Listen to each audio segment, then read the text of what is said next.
Hi, this is Tony Martin, ex-singer with Black Sabbath. We're in the Sick Room Radio. How cool is that? We're on air with Caleb, and we're going to rock. Hey, I'm good. How are you? Not too bad, thank you. I just wanted to say thanks for this opportunity for this interview. It means a lot to us down in New Zealand, especially to your fans that will be listening in as well in New Zealand. That's great. It's nice to be speaking over the water. Congratulations on your brand new record deal, just signed to a new publishing deal by Alan Bamborough of Sony ATV Music Publishing Limited. You must be quite pleased about this new record deal, Tony. Yes, it's really cool.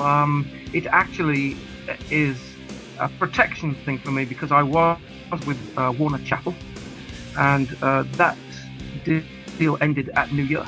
So I had to have another deal to follow up all of the hundreds of songs that I've written over the years. They had to be protected, and so it was important to follow it up with something.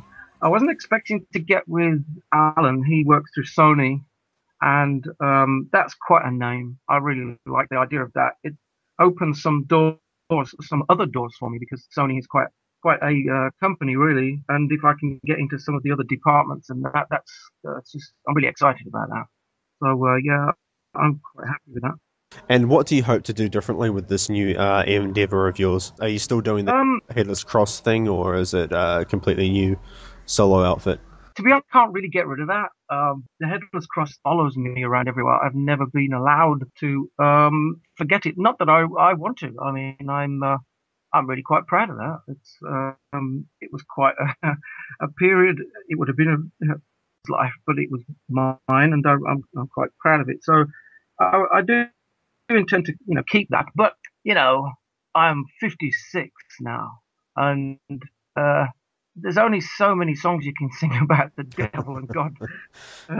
So I kind of want to move on a little bit and sing about something else. I mean, I used to. I mean, before I joined Sabbath, my songs were quite varied, and the sessions that I've done in between have been quite varied. But it's just nice to move on. One of the things I'm looking at is working with an opera singer, which is quite scary and wonderful at the same time, because you know how they kind of look down their nose at you. Yeah. We don't really play proper, but they do proper music, and it's quite quite a challenge. But I'm looking forward to that. But also some more mainstream stuff, and everything. I'm a big fan of music, full stop. I don't have a TV in my house, for example, not one. By choice, I can't stand TV, but everything's radio. So I'm listening to music all the time, all different kinds, right up to the modern day. So music is my passion, and I'm just hoping to get more into it. So we could definitely perhaps get you to listen to our station one time and see what you think of it. Oh, God, yeah. Right, now I go right up to modern day Foo Fighters and all kinds of stuff. I'm really into it. I think it's great. That's cool. And so for those that are listening now that aren't quite familiar with some of your other work as well, can you give those listening a brief history about some of the artists that you've worked with? Oh my God. Well, my voice appears on something like 43 albums, with various artists from John Sykes, you will probably know. I wrote Valley of the Kings with him. The way down Brian May, through Reggae, Musical Youth, Dexys Midnight Runners. All sorts of stuff I've done through my history. Obviously Black Sabbath, which is the one you'll probably know most of. Then there's other bands and things that I've either formed or created a project out of, like the Cage, Giuntini, the Alliance, Orion. So many, I can't think of them all, to be honest. I've forgotten half of them. And you also did a reggae thing as well a while back, from what I remember. Yeah, the Musical Youth. That was actually a kind of, in the early 80s, was a kind of gimmick. It was young kids, and they were at school. They were ranged from about 7 years old up to Oh, at the time, there would have been, and they're all brothers, so same family, and their oldest was about 14 or something like that. And they played reggae. Their father was from Jamaica, some kind of friend of Bob Marley, but he was the writer of the songs. Their father was the writer of the song. So whilst they were at school, he had a support band, and I was the guitar player. So in the daytime, we had to learn the songs that Freddie Waite, their father, had written. And then when they came home from school, it was our job to teach the kids the songs that their father had written. So it was a long hours, long days, all day and all night. We were on that, and I did that for about a year. I learned a lot about reggae, and I've come to enjoy it a lot. And I can see exactly where Bob Marley comes from and how it gets into your soul. It's just a great. That's cool. And what was some of your first musical memories growing up as a child? God, first thing I can. Well, I started playing guitar when I was 7, and before that, I can remember my family. They were always doing parties and putting old vinyl records on and dancing around the room and stuff to it. And I can't remember the songs particularly, but I seem to recall Nat King Cole being one of the favorites of the family and artists like that. But I didn't really get an independent view of music till I kind of started to buy my records and that. I was about 12 by then. From the age of 7, I was just playing, songs that I'd been taught by my father or various people around me. But then by the time I was 12, 13, I started getting into records. The first, what was the first thing I bought? I think was Curved Air. I think it was. I can't remember the track. Backstreet Love, I think it was, something like that. And then I got into Rainbow and Black Sabbath, and it just went mad then. So it's been established now that you're quite well known for being the frontman of Black Sabbath during the Headless Cross era, which would have been bloody brilliant and in some ways rather harrowing. Did you ever regret joining the band? Because from what I understand, it was rather a strenuous relationship between you and the band. Well, the thing is, they're all 10 years older than me. So they'd already been out there and done it, and I was a complete rookie. And C, the circle of friends were completely different. I mean, it was almost like a generation apart. So we weren't hanging out with the same kind of people either. So, it was strenuous.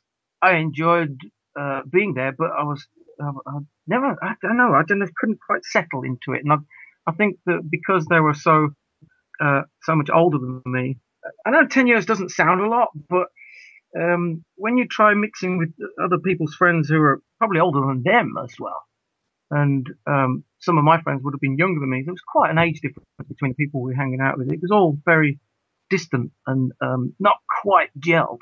Whereas when they were together, it was very cliquey because they all knew each other and they grew up together. In fact, my manager went to school with them. That's how I got the job.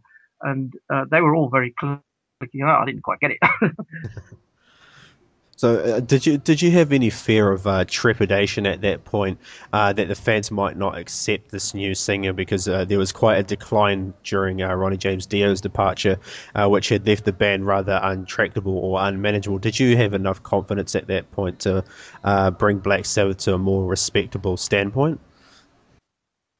I didn't know what I was doing, to be honest. I was a complete rookie, and I don't know what they expected, but I just did the best I could. I didn't really have the knowledge of that depth, really, of feeling. I'd been thrust into this limelight, and I just knew it was big, but I didn't know any of the politics about it. I didn't know the politics of the Dio thing or the Ozzy thing. I had no idea.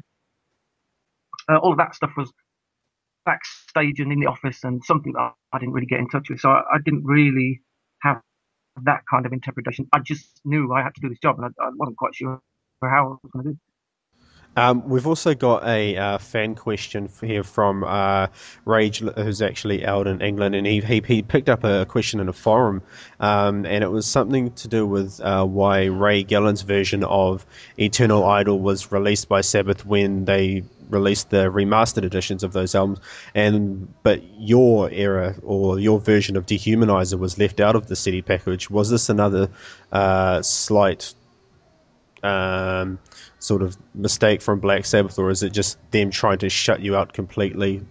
Mistake? I don't know about mistake. I think it's all planned. I don't have any doubt that it's worked out. Nothing that with Black Sabbath happens by mistake, really. I would say though that the Eternal Idol album was written before I got there. I had no input into that at all. I was just the singer on it. Ray Gillen, in fact, Ray Gillen didn't even write it. It was written by the others around, the producers and the other people around at the time, including Jeff Nichols. I only got pushed in there at the last minute because they've got a problem with Ray. He disappeared. And I got like 7 days to record the album. So I went in there, they said, copy this exactly, don't change anything, just sing it. So I went in and did that. So I'm not, the other thing is, of course, that's owned by a different record label to what my stuff is on. So that ownership enabled them to release that by itself. And they would have used Ray. I'm not surprised they used Ray's version. I actually quite liked it. That's where I copied all the melodies and the lyrics from. So I studied it for a long time. I'm not surprised that came out. I am surprised that they deny my thing, having been the second longest singer in the band. And it doesn't really matter how many albums Ozzy does. I'm still the second longest serving singer in the band. So that does surprise me. I don't know what you can say about it, really. It's And of course, Ozzy's back in the band fronting Black Sabbath now. How does that make you feel that they've completely shafted your era of Black Sabbath? Well, there's two questions in there, really. The fact that Ozzy is back was inevitable, I think. I always said to Tony, especially in the second half of my 10 years with the band, I also used to say to Tony, if you're planning on doing the Ozzy reunion thing, just let me know, because I need to know where I'm going to go in the future. Do you know what I mean? I've got to make plans for musical direction for myself. So I just wanted to know if that's what they were doing, so I could set myself up, with something else. But they never did. They always denied it, and they said, no, it's just rumors, and of course it wasn't. So I think the Ozzy thing was inevitable. How do I feel about it? Well, it's a shame in some ways. I mean, if it was about money, then they could be earning more money by having my stuff out there as well. So it's not just me that they're stopping from earning money; they're stopping earning money themselves by not having all those albums out. But I think it's more to do with politics, and the Sharons and the stuff of this world don't regard me as a genuine member of Black Sabbath. I don't think they like that I was there. I don't know what kind of threat I could possibly be, to be honest. But it's seems to be taken that way, and I can't change the course of it. It's not within my power to change it. They own the recording rights and the rest of the stuff. Even though I was a writer on the songs, I can't have them released myself. So I'm stuck with it, really. That everyone I've spoken to about you, even in New Zealand, has said, Tony Martin, the best thing that happens at Black Sabbath. All the fans that I've spoken to have actually wanted to hear more about you and what you do, and I've actually been talking to them quite a lot on Facebook, and they've been really amped up about this. And how do you feel now that it's 2013? Is that why you've done the Headless Cross thing, to sort of keep your era of Black Sabbath alive, or is it just because it's in such high demand? Well, the Headless Cross is the live version of my career. So it's not just Black Sabbath. It's the name. Obviously, I came up with the name Headless Cross because it's the name of a village where I used to live. And that kind of got attached to me more than any of the other names, really. So I use that name for the band. But essentially, it covers everything that I've done through my career, right from my first solo album, Back Where I Belong, the Cage stuff, Giuntini stuff, Black Sabbath stuff, everything So it's not focused specifically on Black Sabbath. Um, So it's how do I feel about that? it's your band, basically, just your band of your stuff. Yeah. It's my homies, my guys. We all hook up every now and then and do a gig. That's cool. Which And is like, see what it is. that's cool. And do you have any sort of anecdotes from any of your tours? I do. He's actually Cozy was very determined and let's get on with it sort of guy. And he would go so far with it, and he was like, no, I'll be all right. I'll be okay. I can do this. I'll let you know if I need any help. And then he'll get part way through it, and then with that one he stopped. He said, "You're gonna have to sing something. I need to hear where it is you're going with it." So I put a vocal line down on it, and it was when death calls. And he said, "Do you think there's enough death in this one? I think we need a bit more death." So it was quite hilarious that he went back in and just sang over the vocal track. Brilliant. He was actually a fantastic musician. He couldn't keep time to save his life. I mean, when we were playing live, the track would always end faster than what we'd started. I mean, it's just amazing. But what an artist. I mean, the guy was just stunning. And to watch him in the studio as well, he was completely in command of his instrument. The drums, if you can imagine, there's 15 individual instruments in that kit. And they all resonate. And they resonate at a different resonation to each time you hit it, right? Each time it's softer or louder. It rings different depending on which part of the kit you hit. It's just a really complicated set of sounds. Well, he'd drop in on a drum track. Now, if you think about that, you've got to hit the cymbals exactly the same pressure and the skins exactly the same. Otherwise, you'd hear the drop in. It's just amazing. But he used to do that. He used to drop in on tracks. I thought that was stunning. And because the music that you created with Black Sabbath was so different to anything else during that time, what did you do differently when it came to writing music for those Black Sabbath albums you were with? That was kind of easy, really. I mean, let's face it. If you say the name Black Sabbath, what does it make you think of? It's just pretty obvious to me. It's automatic. There's no black or white about it. It's just, if you're in Black Sabbath, you know the kind of thing that you're going to be writing about. It's usually the dark side of relationships or the dark side of religion or something like that. It's never a happy song. Do you know what I mean? There's never anything. Definitely. And how have your experiences working with so many different artists and collaborating on so many albums developed your compositional skills when it comes to writing music in today's trend-driven rock and metal world? Well, that's a good question, actually, because what I have noticed in the last 15 years or something like that is that I fell in love with words, just the way you say stuff, and the way, for example, if you're writing on Facebook, it's so easy for some people to take it the wrong way because they can't hear what you're saying. The words are the same, but if you write it, it looks like you could be shouting at them if you accidentally use capital letters, or the order of the words can really get some people in attack mode. And that's probably not what you meant. And so I found it really interesting. And I'd study more and more. I started to study words and the way they interact with other words. And that shaped the way I sang. Because for me, and I'm sure I've spoken to other vocalists about it, some words don't fit with some notes. So you can sing it as much as you like, but it ain't going to work until you change either the note or the word. And so it became fascinating to me. And so I ended up just, I don't know, flicking through a book backwards so that I'm not reading the story. I'm just reading the words, if you know what I mean. And it changed me. It changed the way I work. It changed the way I sang. It changed the way I wrote. So I have developed over the years, and not just because of Black Sabbath, like you said, working with all the different artists from reggae through to rock. it does change the way you look at things, and you know, come up with the ideas that you come up with.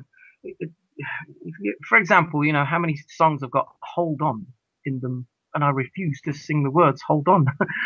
I can't do it. I will sit all night and all day and all night and all day until I find something else that makes it work. I'd rather than use some words. So yeah, it has changed. Cool. It must be quite the mental deterrence when you think back over the last nearly 3 decades, over everything you've done. So, but even though you've played all over the world, you sort of didn't really play much where you live in England. So why did it take so long for you to play in England as a solo artist? Mate, England is hard. There's so many bands that have come out of England. So many styles. It's like America, not quite the same as America. They're still quite driven, but England, they just sort of kind of sit there and go, okay, impress me.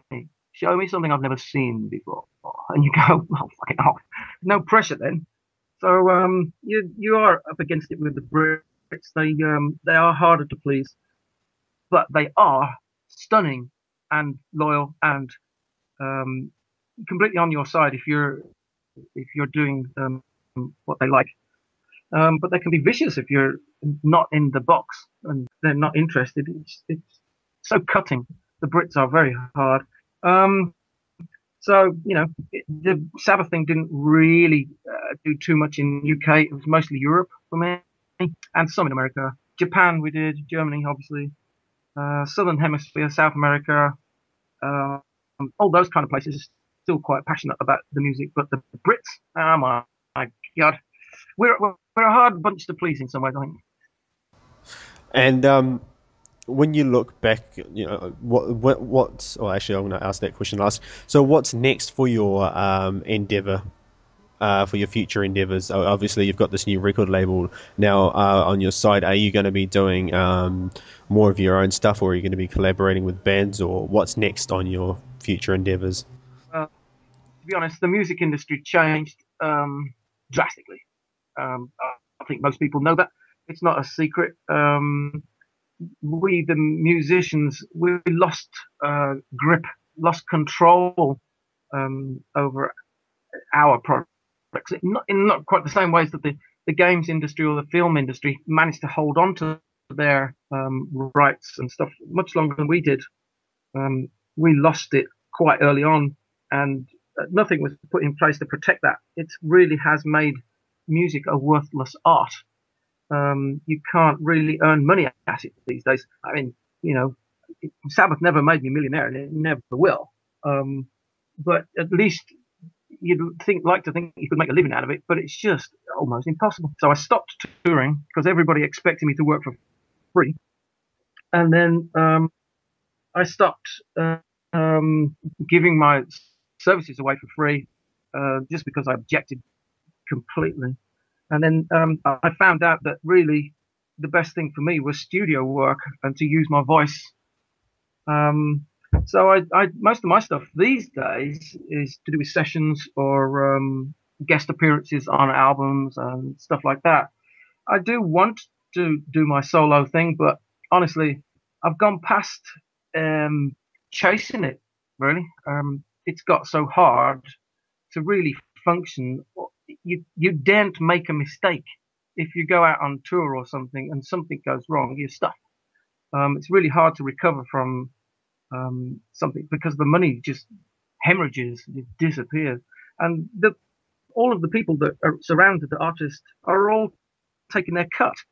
So there's no room to maneuver. It's hard to sell albums. It's hard to sell tickets. You can't sell merchandise much. It's just impressive. But I don't want to sound depressive about it. Music is still my life, and I can't do anything else. I mean, I could, but I can't. But I don't. It's not there. No, that's a good way to go about it, I suppose. So, because we're kind of running out of time, I figured I'd ask this question on the spot. When you look back over your career over the last 30 years, how would you describe your entire career in one word?